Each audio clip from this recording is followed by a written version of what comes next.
राज्यभरामध्ये सुरू असलेले राष्ट्रीय महामार्ग असतील, राज्य महामार्ग असतील, ह्या सगळ्या महामार्गामध्ये आत्ता आपल्या पश्चिम महाराष्ट्रात असेल किंवा ह्या 12 जिल्ह्यातून जात असलेला हा जो शक्तिपीठ महामार्ग आहे, हा शक्तिपीठ महामार्ग हा मुख्यमंत्र्यांनी आपल्या जे मनगुटीवर त्यांच्या स्वतःच्या ह्याच्यासाठी त्यांना स्वतःचा हा महामार्ग करायचा आहे आणि त्यासाठी हा महामार्ग जो शेतकऱ्यांच्या मुंडीवर लादलेला आहे, हा शक्तिपीठ महामार्ग रद्दच झाला पाहिजे ही प्रमुख भूमिका घेऊन त्याचबरोबर इतर जे महामार्ग आहेत त्या महामार्गामध्ये जिथं भूसंपादन सुरू आहे, जिथं अगदी अत्यल्प मोबदला दिलेला आहे, त्याही महामार्गामध्ये शेतकऱ्याचे जिथं अन्याय झालेला आहे त्या सर्व शेतकऱ्यांना एकत्रित करून ह्या सगळ्या शेतकऱ्यांची चर्चा झाली पाहिजे, एकमेकाचा एक समन्वय झाला पाहिजे।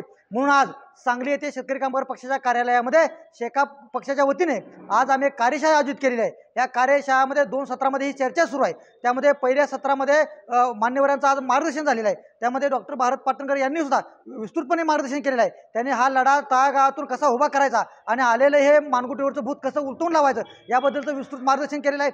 दुसऱ्या सत्रामध्ये अनेक दिग्गज यामध्ये भूसंपादन कायद्याविषयी मार्गदर्शन करणार आहेत आणि यानंतर जे काही शक्तिपीठ महामार्ग आहे, हा शक्तिपीठ महामार्गामध्ये जे आमचे बाधित शेतकरी आहेत यांनी आता मनोगत व्यक्त केले। त्यामध्ये मनोगत व्यक्त करत असताना काही शेतकऱ्यांनी असं सांगितलं की जे काय इंग्रजांनी जुलमी सरकारनं शहीद भगतसिंग राजगुरू सुखदेव यांना फासावर लटकवलं, त्याच पद्धतीनं हे सरकार आम्हाला आता फाशी घेण्याची सरकार हे सगळी भूमिका तयारी करत आहे। तर सरकार जर तसं करत असेल तर मात्र आम्हाला शहीद भगतसिंग राजगुरू सुखदेव यांच्या 23 मार्चच्या ह्या दिवशी शहीद दिना दिवशी आम्हाला शेतामध्ये सामुदायिक फाशी घ्यावी लागेल। ही जर सरकारने शक्तिपीठ महामार्ग नाही रद्द केला तर नसेल तर या सरकारला आम्हाला इथं आलेल्या अधिकाऱ्यांना फासावर लटकावं लागेल, अशा पद्धतीची भूमिका आज शेतकऱ्यांनी घेतलेली आहे। येणाऱ्या काळामध्ये हे काय शेतकरी कामगार पक्षाची जी काय महाविकास आघाडी आहे यामध्ये जी काही महामार्गाची आघाडी आहे, ह्या महामार्गाच्या आघाडीच्या वतीने आम्ही मंत्रालयाच्या समोर एक मोठं आंदोलन करण्याच्या दिशा आज आम्ही सर्वांच्या समोर ठरवणार आहोत।